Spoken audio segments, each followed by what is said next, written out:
and welcome back to How Language Works. As you know, in this series, we cover the fundamentals of language. In our last video, we talked about semantics, which was all about word meaning. But it turns out that semantics was really only half of the story, because if we really want to understand how meaning works in language, then we have to dive into pragmatics.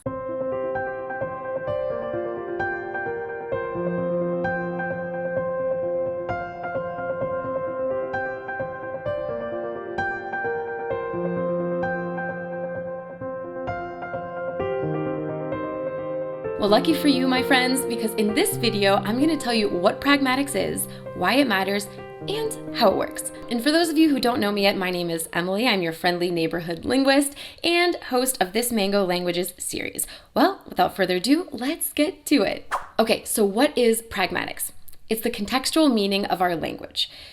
How is this different from semantics? Well, it's that contextual part, because if you know the semantics of a language, you essentially know the vocabulary of that language. You understand what words and sentences mean in a literal sense. But when you know the pragmatics of a language, you go beyond the literal meaning of your words and sentences. You understand the subtle art of conversation.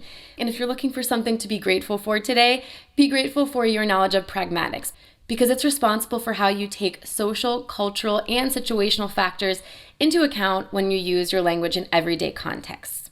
For example, your pragmatic knowledge is what allows you to politely hedge requests, read between the lines, negotiate turn-taking norms, and navigate ambiguity in context. We'll look at some of these examples later in the video. The takeaway here is that semantics refers to literal meaning, while pragmatics refers to meaning in context.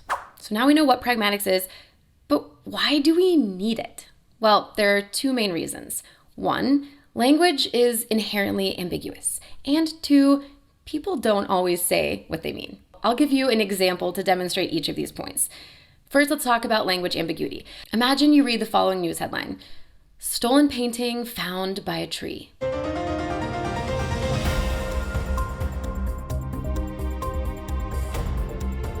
Now, this sentence is ambiguous. It has two possible meanings. In one interpretation, a tree, let's call him Tim for timber, stumbles upon a stolen painting. Not super likely.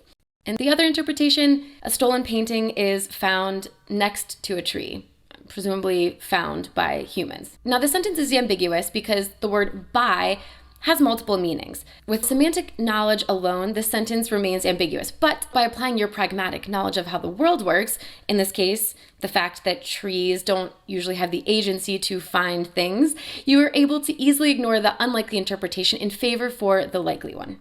The takeaway: languages are inherently ambiguous, and our pragmatic knowledge allows us to navigate these ambiguities to facilitate our communication. Now let's get to that second point. People don't always say what they mean. Why do we do this? One of the main reasons is politeness conventions. Imagine that I'm at my friend's house and it's getting late and I want to head out. I'm probably not going to say, "Well, I'd like to leave now, let's end this conversation." Instead, I might employ a pragmatic strategy by saying something like, "Well, it's getting late, isn't it?" In this case, I'm not explicitly saying that I want to wrap up the conversation, but I am politely implying it. In linguistics, there's actually a term for this. It's called implicature, which basically means implied meaning. It's defined as the meaning that a speaker intends without explicitly saying it. And I know, it sounds a lot like being passive aggressive, but we do it all the time, and for a variety of reasons. Politeness conventions are just one of them. And now that you have the name for this concept, I bet you'll catch yourself using and hearing implicatures all the time. You're welcome. Okay, now we're getting to the third and last part of today's video, which is: how does pragmatics work? Well, the key principle to pragmatics is that we have a speaker who makes assumptions and a listener who makes inferences. And they do these things to reach a common ground of communication. In other words, at the core of everyday pragmatics is the goal of understanding and being understood. In pragmatics, this is known as the cooperative principle, and it was introduced back in the 1970s by the late philosopher of language, Paul Grice. Grice has also authored what has come to be known as Gricean maxims. These are 4 general pragmatic rules that seem to hold across most situations and across most languages.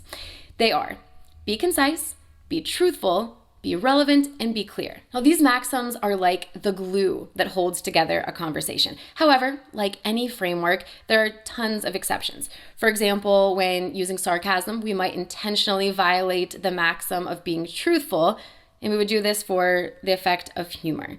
And when we're nervous, we might violate the maxim of being concise because we feel the need to ramble on.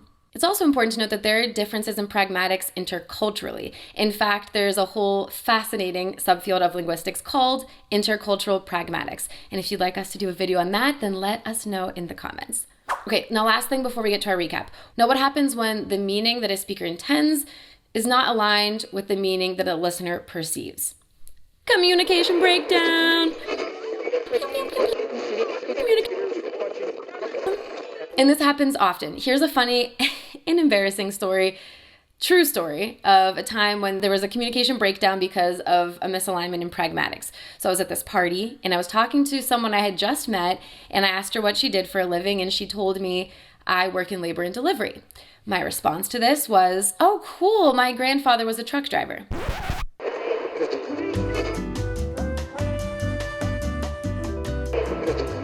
So from my perspective in the conversation, I heard that she works in labor and delivery. My brain heard labor and delivery and thought, oh, manual labor and package delivery. So for me, it made sense to make this connection that my grandfather was a truck driver. But of course, labor and delivery is a term of art for the maternity ward at a hospital, and this woman was a nurse. So for her, one of the Gracia maxims of relevance was completely violated, and I was not contributing to the cooperative principle of keeping the conversation building in collaboration with her. If you have a funny anecdote about a communication breakdown because a speaker's intent did not align with your listener assumptions, then let me know in the comments. I would love to see them. Well, that's the end of the video. Thank you for watching. As always, before we wrap up, let's do a quick little recap. In this video, we learned that pragmatics is the subfield of linguistics dedicated to understanding meaning in context. This differs from semantics, which is all about literal meaning. Pragmatic knowledge is important to have for two main reasons, one being that language is inherently ambiguous, and two, people don't always say what they mean. As a result, our conversations are full of implicatures and politeness conventions, and this reality requires us to rely on pragmatic inferencing to understand each other. We also covered that the cooperative principle and Gracia maxims are general pragmatic rules that we follow to soften the edges of our conversations, navigate ambiguous phrases, find common ground in discourse, and glean that sure and sure are the same word but have very different meanings. If you like this video, give us a thumbs up and subscribe to the channel. If you want to be the first to know when our next video comes out, then hit that notification button so you never miss another video from us. Speaking of the difference between sure and sure, don't miss our next video in this series where we dive into prosody. This will be the final frontier of our How Language Works series. Why do we end our sentences in a higher pitch?